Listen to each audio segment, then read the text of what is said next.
Kadar HB rendah, sudah transfusi darah beberapa kali, tapi kenapa masih terus turun? Apakah ini terjadi karena penurunnya fungsi ginjal? Yuk kita bahas, tapi sebelum itu penting agar konsultasi terlebih dahulu supaya penanganan dan solusinya tepat dengan kondisi Bapak Ibu. Yang mau konsultasi sama saya bisa pencet tombol plus yang ada di sini supaya komunikasi kita tidak dibatasi dan saya bisa membalas pesan dari Bapak Ibu. Komen juga mau konsultasi dan jangan lupa di-share, semoga jadi amal jariah. Berkaitan memang rendahnya kadar HB dalam tubuh atau dalam darah, ya memang dikatakan terjadinya anemia atau kekurangan darah. Apa yang menjadi penyebab? Kalau memang sudah menurunnya nilai fungsi ginjal, dibuktikan dengan nilai indeks EGFR, itu memang menjadi penyebab kadar HB-nya rendah. Bagaimana untuk menambah? Kalau misalkan sudah terjadi penurunan fungsi ginjal, memang harus dimodifikasi atau dimix. Oke, dari pola makannya yang diatur, juga dari obat dokter, contohnya obat penambah darah dari dokter yang mendampingi Bapak Ibu dan diresepi oleh beliau. Jangan coba-coba sekali beli obat tanpa resep dokter, itu justru nanti bisa berbahaya. Harus berdasarkan resep dari dokter, oke? Itu clearnya.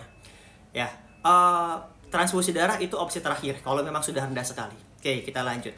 Pola makannya apa? Kalau misalkan kita berbicara pola makan, jelas untuk menambah kadar HB, ya, mengkonsumsi makanan yang mengandung zat besi yang tinggi. Tapi kalau misalkan sudah terjadi penurunan fungsi ginjal stadium 3, 4, juga 5, ya, itu nggak bisa karena semua sumbernya itu dari daging kambing, daging sapi itu mengandung makanan zat besi. Kalau dari sayuran yang bisa membantu itu bayam, tapi kembali lagi semua itu harus dihindari. Bayam mengandung kalium. Ya, daging kambing, daging sapi, proteinnya tinggi, jadi beban ke ginjal. Makanya seperti buah si malakama. Oke, kalau para mengklaim, Pak, bagaimana kalau misalkan saya mengkonsumsi hati ayam atau hati sapi? Sama Bapak Ibu, itu termasuk jeroan.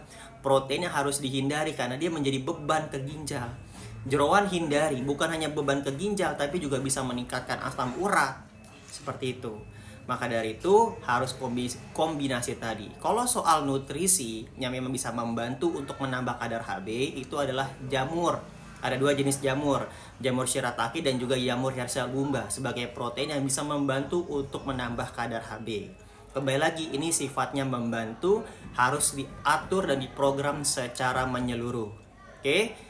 Nah, Pak, bagaimana kalau misalkan nilai EGFR saya masih bagus, ngasih data 90? Oke, nggak jadi masalah kalau misalkan EGFR-nya masih bagus. Karena seseorang dikatakan terjadi penurunan fungsi ginjal, kalau turun selama 3 bulan berturut-turut, itu dikatakan terjadi penurunan fungsi ginjal. Oke, paling penting kembali, atur lagi pola makannya, konsultasikan terlebih dahulu. Karena penanganan dan solusinya itu tergantung dari kondisi Bapak Ibu dan pastinya pun berbeda-beda setiap orang. Silahkan dikonsultasikan kembali. Yang mau konsultasi sama saya dan mau menjalani program penguatan ginjal dengan nutrisi, cek di profil, hubungi saya. Terima kasih, kalau bermanfaat jangan lupa di-share.